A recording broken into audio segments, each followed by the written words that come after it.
Crypto price চার্টগুলো দেখলে কি মনে হয়? কেমন যেন একটা ঝড়, তাই না? খালি সংখ্যা আর লাইন ওপরে নিচে যাচ্ছে। কিন্তু কি হবে যদি বলি এই আপাত বিশৃঙ্খলারও একটা নিজস্ব নিয়ম আছে? আজ আমরা ঠিক সেই নিয়মগুলোই খুঁজে বের করার চেষ্টা করব, যা এই ডিজিটাল মার্কেটের আসল চালিকা শক্তি। বিটকয়েনের এই প্রাইস চার্টটা দেখুন, মনে হচ্ছে যেন একটা রোলার কোস্টার রাইড, তাই না? দামের এই যে হঠাৎ ওঠানামা, এটা দেখে যে কারো মনে হতে পারে এর পেছনে কোনো যুক্তিই নেই। কিন্তু আসলে কি পুরো ব্যাপারটা এতটা র্যান্ডম?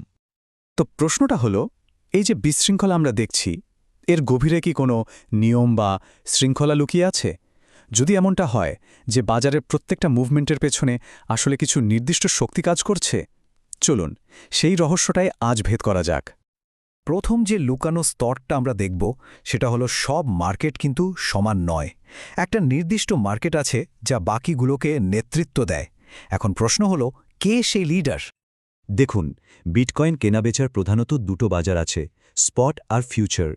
একদিকে স্পট মার্কেট, যেখানে আমরা সরাসরি বিটকয়েন কিনি বা বেচি, আর অন্যদিকে আছে ফিউচার মার্কেট, যেখানে আসলে ভবিষ্যতে একটা নির্দিষ্ট দামে বিটকয়েন কেনা বা বেচার চুক্তি করা হয়। এই ফিউচার মার্কেটের সবচেয়ে বড় আকর্ষণ হল লিভারেজ, মানে কম টাকায় অনেক বেশি মূল্যে ট্রেড করার সুযোগ। আর ঠিক এই কারণেই পেশাদার ট্রেডাররা এই মার্কেটটা বেশি পছন্দ করে।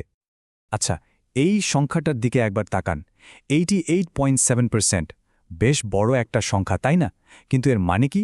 এটা ঠিক কোন বাজারের কথা বলছে?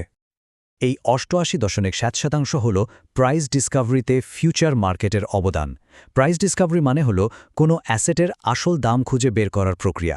তার মানে বিটকয়েনের দাম ভবিষ্যতে কোন দিকে যেতে পারে তার প্রথম এবং সবচেয়ে শক্তিশালী ইঙ্গিতটা কিন্তু স্পট মার্কেট থেকে আসে না, আসে ফিউচার মার্কেট থেকে। সহজ কথায়, ফিউচার মার্কেটই হল এই বাজারের আসল পথ প্রদর্শক। বেশ, এবার আসা যাক আমাদের দ্বিতীয় লুকানো স্তরে, আর সেটা হলো সময়। ক্রিপ্টো মার্কেট ২৪ ঘন্টাই খোলা থাকে ঠিকই, কিন্তু এরও একটা নিজস্ব ছন্দ আছে। ঠিক যেমন দিনের পর রাত আসে, এই বাজারেরও কিছু নির্দিষ্ট সক্রিয় সময় আছে। আর এই ছন্দটা বোঝা কিন্তু খুব জরুরি। এই যে দেখুন, এটা হলো বাজারের ২৪ ঘন্টার ঘড়ি। মার্কেটটা মূলত ৩টা বড় সেশনে ভাগ করা, এশিয়ান, ইউরোপিয়ান এবং ইউএস।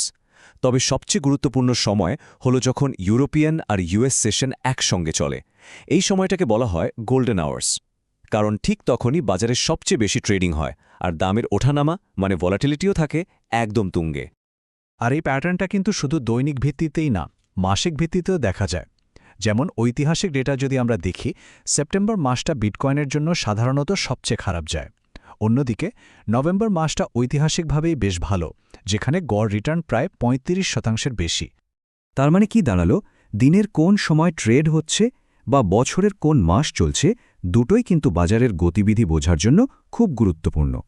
এই ছন্দটা যে ধরতে পারে, সে আসলে বাজারের নাড়িটা ধরতে পারে। এবার আমরা কথা বলবো বাজারের সবচেয়ে শক্তিশালী আর অদৃশ্য একটা শক্তি নিয়ে, লিভারেজ, মানে ধার করা টাকা। এই লিভারেজ বাজারের ভেতরে একটা প্রেসার কুকারের মতো চাপ তৈরি করে, যা হঠাৎ করে মার্কেটে বড় ধরনের মুভমেন্ট ঘটাতে পারে। এই চাপটা বুঝতে হলে আমাদের একটা জিনিস জানতে হবে, আর সেটা হলো ফান্ডিং রেট। খুব সহজভাবে বললে, এটা হলো এক ধরনের ফি যা ফিউচার মার্কেটে ট্রেডাররা একে অপরকে দেয়। মানে যারা দাম বাড়ার পক্ষে বাজি ধরেছে আর যারা দাম কমার পক্ষে বাজি ধরেছে, তাদের মধ্যে এই ফিটা আদান প্রদান হয়। এর মূল উদ্দেশ্য হল ফিউচার আর স্পট প্রাইসের মধ্যে একটা ভারসাম্য রাখা। আর এই ফান্ডিং রেট বাজারের সেন্টিমেন্ট বা সামগ্রিক মনোভাব বোঝার জন্য একটা দারুণ ইন্ডিকেটর। যখন এটা পজিটিভ, তার মানে হলো বেশিরভাগ ট্রেডার ভাবছে দাম বাড়বে আর তারা এর জন্য অতিরিক্ত ফি দিতেও রাজি। আর যখন এটা নেগেটিভ, তখন ঠিক তার উল্টোটা, মানে বাজারে তখন বেয়ারিশ বা মন্দার সেন্টিমেন্ট কাজ করছে। লিভারেজের সবচেয়ে বড় ঝুঁকি হল লিকুইডেশন। ধরুন কেউ ধার করা টাকায় একটা বড় ট্রেড নিল, কিন্তু বাজার তার উল্টো দিকে চলে গেল।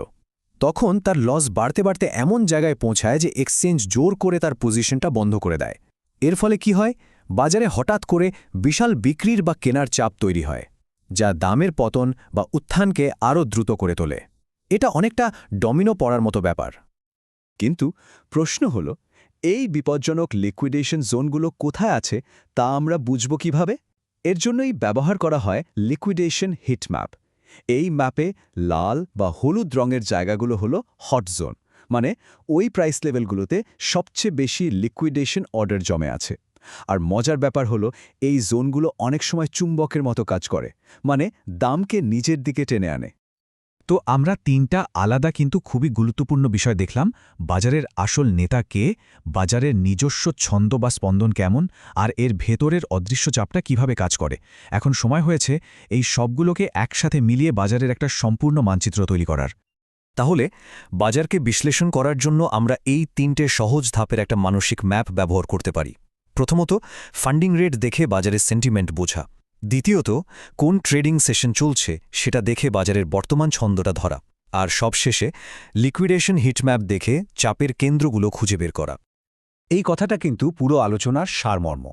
একটা সাধারণ প্রাইস চার্টের পেছনে থাকা প্রাইস ডিসকভারি, গ্লোবাল টাইমিং আর লিভারেজের মতো শক্তিগুলোই কিন্তু একে একটা জীবন্ত এবং অর্থপূর্ণ মানচিত্রে পরিণত করে।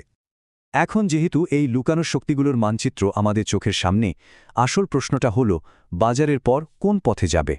উত্তরটা হয়তো এই নতুন দৃষ্টিভঙ্গির মধ্যেই কোথাও লুকিয়ে আছে।